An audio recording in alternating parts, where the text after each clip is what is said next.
नमस्कार। आज हम एक बहुत लंबे सफर पर निकलने वाले हैं। एक ऐसा सफर जो हमें भारतीय उपमहाद्वीप के 5 लाख साल के इतिहास में ले जाएगा। ये कहानी पत्थरों और गुफाओं से शुरू होकर महान साम्राज्यों तक जाती है। तो आइए देखते हैं कि ये सब कैसे हुआ। तो सबसे बड़ा सवाल यही है कि ये सब हुआ कैसे। मतलब एक ऐसा समाज जो शिकार करके और चीजें इकट्ठा करके गुजारा करता था, वो एक स्वर्ण युग तक कैसे पहुंच गया। ये सिर्फ तारीखों और राजाओं की कहानी नहीं है, बल्कि एक जबरदस्त बदलाव की कहानी है। चलिए इस सफर की शुरुआत करते हैं। इस सवाल का जवाब ढूंढने के लिए हम एक एक करके इन 6 पड़ावों से गुजरेंगे। पाषाण युग से गांवों के बसने तक, फिर देखेंगे पहले महान शहर, पवित्र ग्रंथों का युग, उसके बाद साम्राज्यों और नई मान्यताओं का दौर, भारत का स्वर्ण युग, और आखिर में वो विरासत जो पत्थर में हमेशा के लिए उकेड़ दी गई।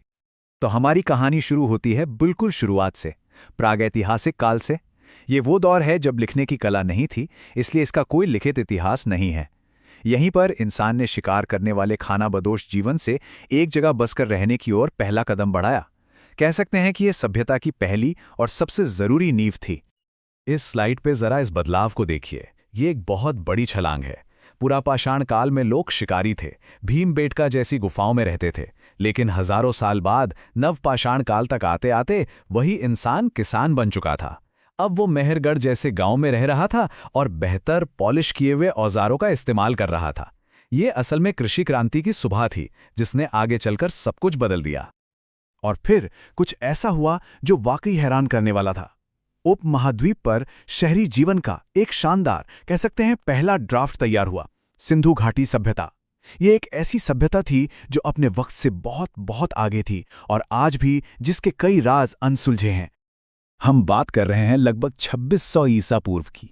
अंदाजा लगाइए कि ये कितना पुराना है।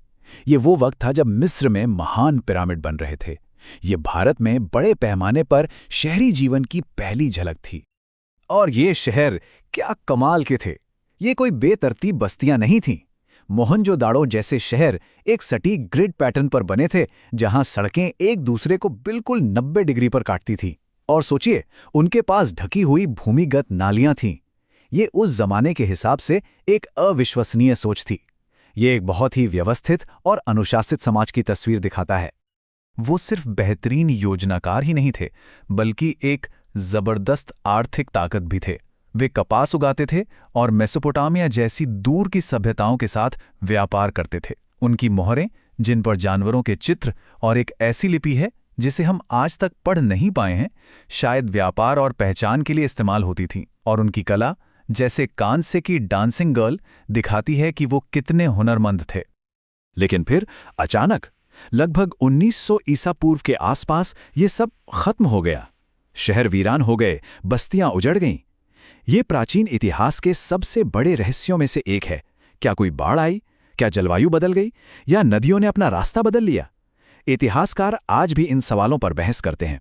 लेकिन इस पतन ने एक नए युग के लिए जगह बनाई। हड़प्पा की खामोशी के बाद इतिहास में एक नया अध्याय शुरू होता है, वैदिक युग। इसका नाम वेदों पर पड़ा है, जो इस काल में रचे गए पवित्र ग्रंथ हैं। ये नए लोगों, एक नई भाषा यानी संस्कृत और नए सामाजिक नियमों का दौर था। तो आखिर ये वेद हैं क्या?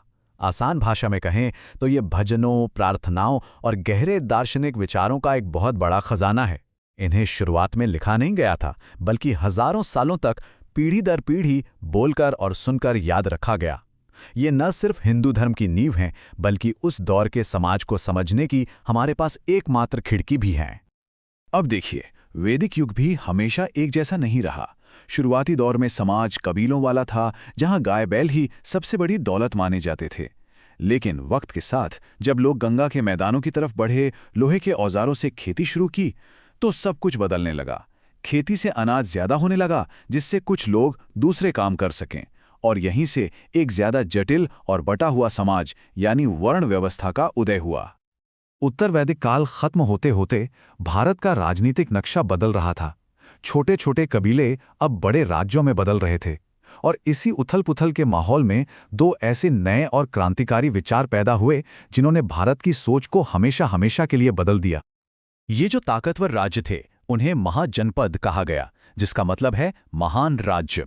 कुल मिलाकर ऐसे 16 राज्य थे और इनमें से एक मगध सबसे ताकतवर बनकर उभरा, जिससे एक नई होड़ और नए विचारों का तूफानी दौर शुरू हुआ।